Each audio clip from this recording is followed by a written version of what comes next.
মা ওখানে একা একা রান্না করছে, আর তুই কি করছিস এখানে? দাদা, আমি আমার কলেজের একটা বান্ধবীর সাথে একটু কথা বলছি। বান্ধবী? কে বান্ধবী? দে দেখি ফোনটা দে। হ্যালো। হ্যালো, আমি অঞ্জলি বলছি। এখানে বসে থাকিস না, বসে বসে ফোন ঘাটিস না। মাকে একা একা কাজ করছে, মাকে হেল্প করবি না।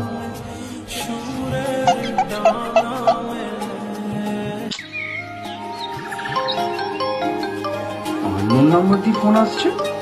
ও দাদা আমার না তো।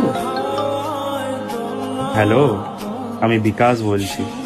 নাম তো শুনেছই। হ্যাঁ, আরে না না, আমি প্রিয়ার দাদা বলছি। একটু আগে কথা হলো না, হ্যাঁ বলো। একটা মিস আন্ডারস্ট্যান্ডিং হয়ে গেছিল, তাই ভাবলাম তোমাকে ফোন করে আমি একটু সরি বলে দিই।